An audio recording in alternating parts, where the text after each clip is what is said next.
Ano sa tingin niyo yung naging epekto itong early declaration ni Sara Duterte doon sa paghahanap ng legit opposition ng malakas sa kandidato, sariling manok nila para sa 2028? Mas napabilis ba or should they follow the same pace? Ako, definitely it acts as a tremendous external pressure para pabilisin yung proseso. Kasi nung prior to yung formal declaration ni VP Sara, and when I say formal declaration, alam naman ng lahat ng tao na tatakbo naman talaga siya. Pero iba Ha? pa rin yung formal declaration. Ako nagulat ako. Nagulat ka ba? Nagulat ka? Sobra, Okay. Sige, sobra. sige. Congratulations. Mm. Okay. Okey. Dati, nung panahon na yon, feeling ko, meron pa mga nagsasabi, maski next year na tayo mag-decide, maski ganito, etc. Ako tingin ko ngayon, medyo unrealistic na yon. And the reason is, by declaring officially, sinimulan na niya yung in effect, yung election season eh. Hindi na siyang makampanya openly, in effect. So, hindi mo pwedeng hayaan yung narrative na yon ay masolo niya. Diba na isang buong taon, dalawang at kalahating taon, na siya lang ang talagang formal na nandyan. Hindi malinaw kung sino ang kalaban. So ako, very, very clear sa akin that it should actually push yung mga nagko-consolidate na puwersa ngayon to medyo bilis-bilisan. Diba? And hopefully, before the year is out, makapag-desisyon na kung ano ba talaga ang magiging latag natin for 2028. But what do you think of the options being floated lately? Example, Risa Ontiveros or Bam Aquino. Kay Risa Ontiveros muna. Ako, nandun naman ang quality. Di ba si Senator Risa, I think, possesses yung qualities ng isang leader, isang presidente. Ang kailangan lang niyang patunayan is that she can get the numbers. She can get the popular support.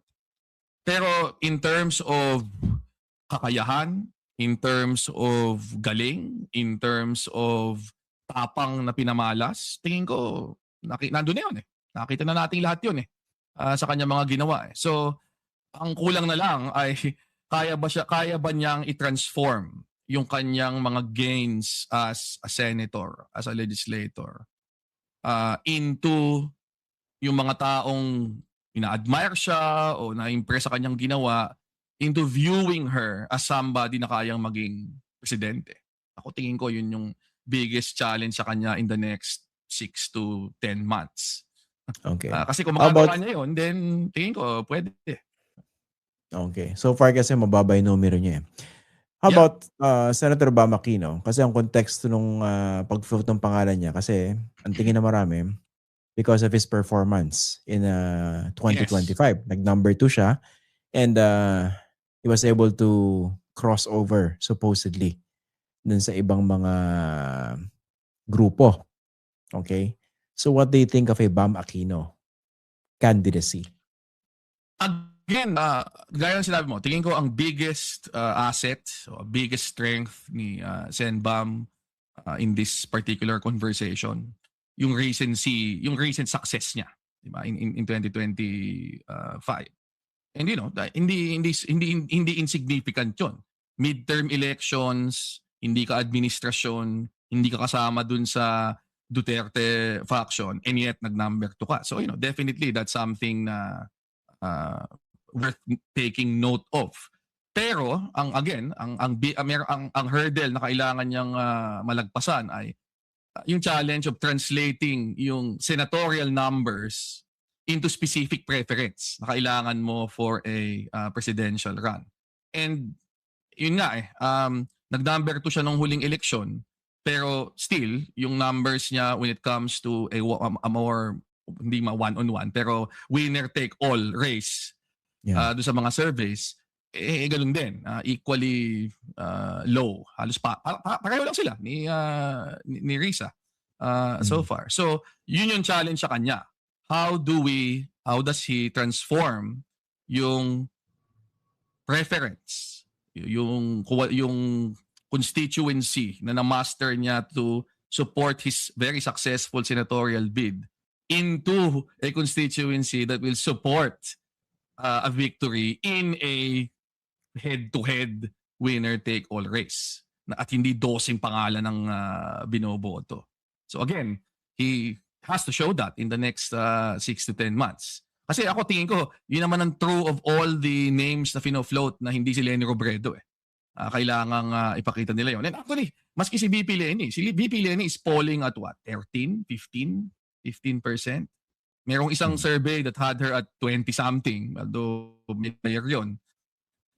Medyo outlier. So, even if si Leni Robredo yan, tingin ko actually, if she says, yeah, tatakbo ko tomorrow, well, ang challenge then for the next 6 to 10 months is how to increase yung kanyang numbers from basically what they were after she declared in 2021 into something na more nag-approximate ng isang victorious number in a presidential election. Diba? Kasi kahit na sabihin mo ng makuha niya lang niya uli nakuha niya last time, which is what, 28%? 28%. Hindi enough yun. Diba? So, mas maiksi yung kailangan niyang idagdag. Yung mas maiksi yung kalsada na kailangan pa niyang daanan, pa kailangan niyang pagbiyahihan.